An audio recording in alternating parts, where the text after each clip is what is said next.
Hello, and welcome to Day by Day True Crime Stories, the podcast where we explore a different crime or justice milestone from this day in history. I'm your host, Kona Gallagher, and today is December 2nd. On this day in 2018, 22-year-old British backpacker Grace Millane should have been celebrating her birthday in Auckland, New Zealand, on a trip she had dreamed about for years.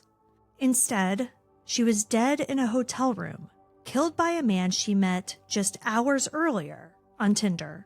Within days, police would be searching bushland outside the city, her family would be on the other side of the world begging for answers, and New Zealand's Prime Minister would issue an emotional apology on behalf of the country. Today, we're talking about the murder of Grace Millane. Let's get started.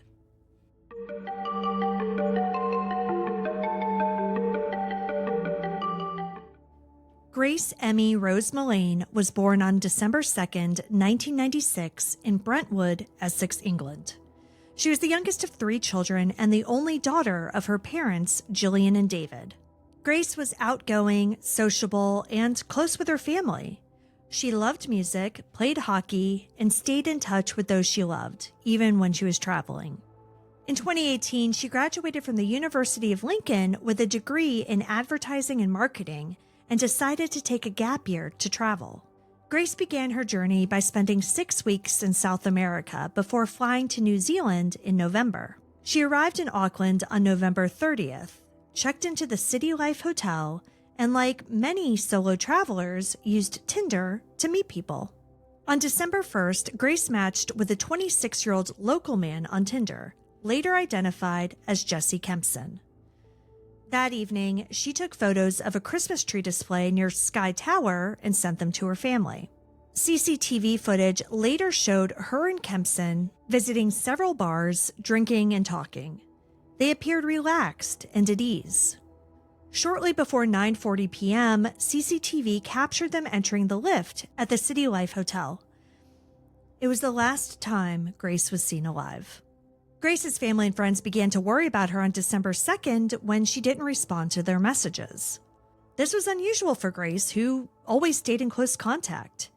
It was also her 22nd birthday. But instead of responding to the happy birthday messages and having a fun day out in Auckland, Grace Millane was lying dead in her hotel room. Instead of calling emergency services, Kempson went to the store and bought cleaning supplies and a suitcase. That same afternoon, he went out on another Tinder date. On December 3rd, he rented a car, placed Grace's body in a suitcase, and drove outside of Auckland, where he buried her in a shallow grave. Grace was officially reported missing on December 5th. Her father arrived in Auckland and made a public appeal for help. By December 8th, police had tracked her Tinder communications and traced her movements on CCTV. That evening, they arrested Jesse Kempson and charged him with her murder. The next day, December 9th, police found Grace's body buried off Scenic Drive. Grace's death shocked New Zealand. After all, the country's long been known as a safe place for travelers. So the idea that a young traveler could be murdered by someone she met online hit hard. On December 10th, Prime Minister Jacinda Ardern addressed Grace's family through a tearful press conference, saying, quote, "Your daughter should have been safe here, and she wasn't," end quote. Vigils were held across the country. Buildings in Auckland, including the Sky Tower, were lit with white ribbons to honor Grace and raise awareness about violence against women. The case also sparked controversy, with some media outlets criticized for perpetuating missing white woman syndrome, and others were criticized for focusing on Grace's sex life and Tinder use, which is something that we often see in cases of violence against women.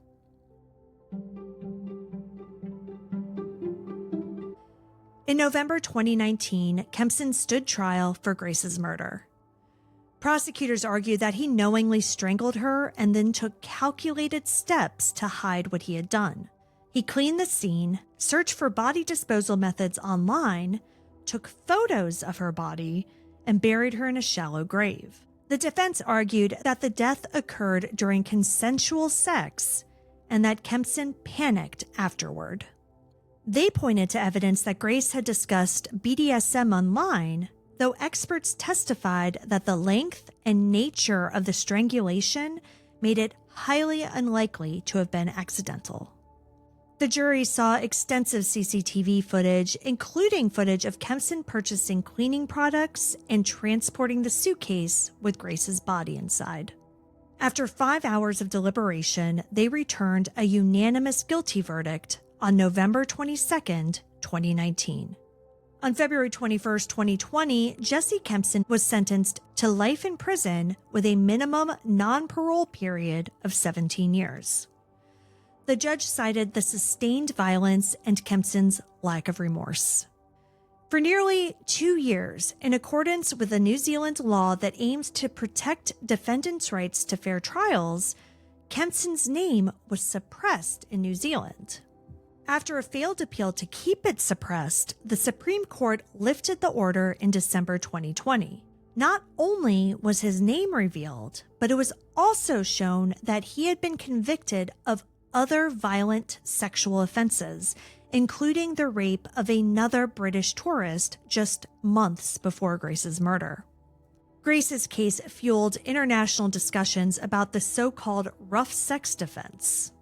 In the UK, lawmakers later moved to ban the use of consent as a defense in serious injury or death cases. Today, Grace is remembered not just for the tragedy of her death, but also for the life she lived. In 2023, a friend honored her 27th birthday by running 27 kilometers in Auckland to raise money for domestic violence charity. Grace's mother, Grace Millane, and her cousin, Hannah O'Callaghan, started the Love Grace charity in her honor. It collects handbags and fills them with toiletries, which are then donated to women experiencing domestic abuse. In 2018, Grace set out to see the world and meet new people. Instead, her journey ended in a hotel room with a stranger. But though her life ended in tragedy, her legacy continues to be an inspiration, and her memory continues to live on in those who love her. Thank you for joining me on today's episode of Day by Day True Crime Stories. If you found Grace's story compelling, please subscribe, rate, and review the podcast. It'll help us grow. And be sure to join me again tomorrow as we explore another significant event in true crime history. Until then, stay safe. And remember that behind every headline is a life worth remembering. Day by Day, True Crime Stories is a Little Monster production.